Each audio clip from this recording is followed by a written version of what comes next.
Spotlight.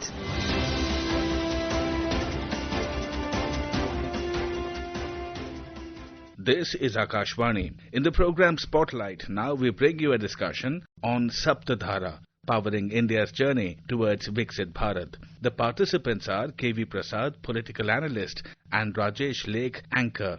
Good evening and welcome to Spotlight. India celebrated its 80th Independence Day, and from the historic ramparts of the Red Fort, the Prime Minister presented a broad vision for India's journey towards Viksit Bharat by 2047. At the heart of this vision is Shakti Ki Sapta Dhara, 7 streams of strength that can provide momentum to India's next phase of development. To discuss these, we have with us in the studio KV Prasad. Welcome to Spotlight.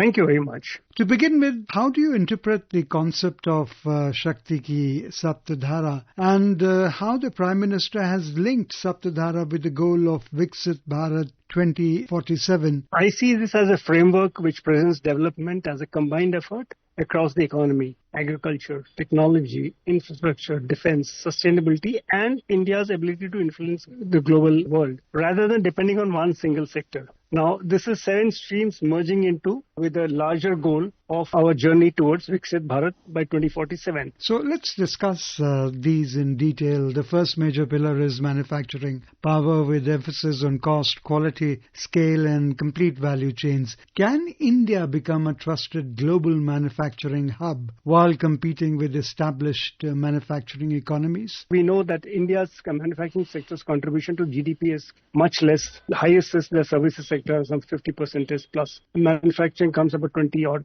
and the rest goes to agriculture or vice versa. The point is, unless a country has a manufacturing capability, you cannot really talk in terms of providing the numbers to employ its people and also compete internationally on quality products. So this is important, and the Prime Minister has been talking about competitiveness in where you are able to compete with the best in the world. In 2014, for instance, we looked at cost competitiveness and of course the policy reforms which came later. So high dependence on imports for raw materials, components, kept the cost higher. So manufacturing was fragmented. By 2030, policy reforms like Make in India, the PLI schemes have reduced the import reliance and also worked towards automation, digitization, which is lowering production costs. Quality standard is important. We just mentioned about it because unless you have quality, and that also comes from 2 things: your investment in research and development, your ability to produce products which are certified by ISO standards, international standards, and global partnerships. So now we are able to compete in some sectors like pharmaceuticals, for instance, electronics and defense, point a USP or a selling point, and is no longer a barrier. And then, of course, comes the scale of production now. So these are some of the focus areas. The second focuses on agriculture and food production. India has a rich variety of millets, spices, fruits, flowers and traditional foods, KV. What is needed to turn these products into internationally recognized Indian brands? Basically, the effort is to move out from high output to diversified and value-added farming, because that's where the farmers or the product will get you more value. You're able to generate more revenue for yourself. And of course, we all know productivity and food security is important for a large country like India. So we are working on that. We have food grain output rose to 357 million. We are the largest producer of rice. We have wheat. Oilseed has reduced oil dependence, but yet we have areas. Then diversification is important. Horticulture has grown to almost 370 million tons. It contributes to sometimes like 37% of crop value. Livestock, fisheries, dairy. Now, all these are creating income streams. In the last few years, government has been very aggressive in promoting sustainable food grain called as Shriyan, right? And also allowing people to dietary habit change, nudging them towards to change their dietary habits, both for reasons for health and also because this is less dependent on water and other things, which has a larger implication of your environmental issues. Bioenergy cooperatives, digital platforms, value chains. We still remain import dependence on edible oils, advanced agriculture input, climate risk because monsoons, rising temperature. We just went through series of monsoon related issues in this country. And of course, smallholder fragmentation has been a big issue for Indian economy for a pretty long time. And the gap in food processing, because I think estimates say only 10% of our produce is processed, which is much below the global standards that are established. Okay. The Prime Minister has also referred to chemical-free farming and global quality standards. How can India balance sustainability, productivity, and the need to ensure food security? Yeah, that has been a challenge, but remember, we are now talking in 2 aspects. We know now internationally and even within the country, there's a lot of stress on organic production, organic farming. Organic products are gaining a lot of traction. But it's an expensive proposition. And in a large country like India, we have food security issue because we have a large population. And we have been not just food sufficient, we also are in a position to export at times. So this has been, again, a larger environmental issue because fertilizer recently, because of the conflict in West Asia and the led to issues of fertilizer. And so much so, the government, even yesterday, the Prime Minister made a point that bag of fertilizer, which is available for 3,000, is just being subsidized by the government to the extent of the farmers having to pay only 300. So these are issues you have to look for long-term solutions. It's a difficult path, but we'll have to travel on that. Technology and innovation constitute another important stream of Sapta Dhara. India is already recognized for its digital public infrastructure and technology talent, KV. What must India do to move from being a major technology market to becoming global innovation hub? I think India's scientific and technological trajectory between 14 and 26, it reflects a decisive leap into areas like deep tech leadership, space, AI, biotechnology we just mentioned, being carved out for your global innovation identity. Now, space, we all know ISRO's flagship mission, whether it be the Chandrayaan or the Lunar Polar X, the human space flight that we are moving towards. We are talking of Bharat Antariksh Station. Recently, we had a commercial launch of a space SSLV was done, to which I think the Prime Minister also mentioned yesterday. The other one is the big one, is the digital infrastructure. We all know that DPI, digital public infrastructure, India has been developing it, and not just developing it, but encouraging others in the world to adopt. And UPI has become a flag bearer in this model. Many countries, India have adapted India's UPI interface, that for payment interface, like countries from Singapore and some in the West Asia have adopted this, so we can seamlessly transfer money without actually needing to worry about the transaction going through a banking formal systems are there. So this is something. Then we all know the India's AI mission, and that has been a big mission started in 2025. And in the beginning of this year, we had one of the biggest AI summits in New Delhi. So India has become, it says, the third largest producer of peer-reviewed scientific publications, doctoral graduates in STEM, that is science, technology, engineering, and mathematics. And we all know India has the biggest pool of scientifically trained manpower resource. And that has contributed not just to India, but in the world. And for instance, we all know ourselves that we are one of the leading technology in terms of software. And that's why the turnaround. Patent and innovation is another important thing. And that's where most countries really do. We are the third largest ecosystem, especially deep tech ventures in AI, semiconductors, quantum computing. I think, in fact, on semiconductors, the Prime Minister also spoke at from Red Fort yesterday. Let's talk about the vision of Gati Shakti. How transformative could integrated connectivity be for India's economic growth? Rajesh, we all know infrastructure is the key for growth.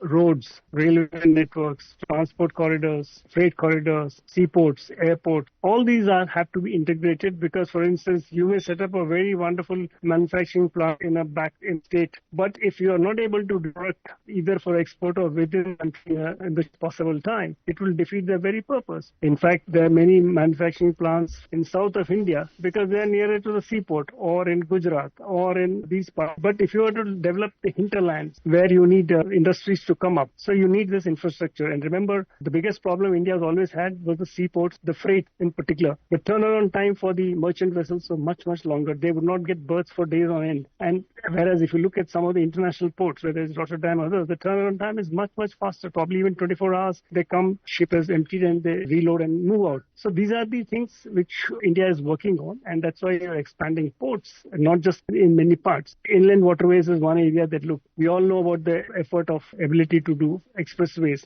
Everything adds on, and unless you have infrastructure, spin-off benefit, of course, will lead to tourism and ecotourism that will add to it, Rajesh. Okay. Kevi, the Prime Minister has called for greater Raksha Shakti and for India to become a global supplier of defense technology. My question to you is, how realistic is the goal of achieving deeper self-reliance in defense, and can defense manufacturing become a major source of high-skilled employment, innovation and export for India? Yeah, it will take time, Rajesh, because there's a very highly skilled precision equipment. And remember, many of them are life-saving or in a matter of defense. You don't have option. But I look some of the structural and policy reforms which the government has started, defense acquisition procedure, the positive indigenous list, 5,000 items are now there, the liberalized FDI, 75%. The Ordnance Factory Board was restructured. Your defense corridors in Uttar Pradesh, Tamil Nadu, which attracted almost 74,000 crores. This has also changed the landscape, if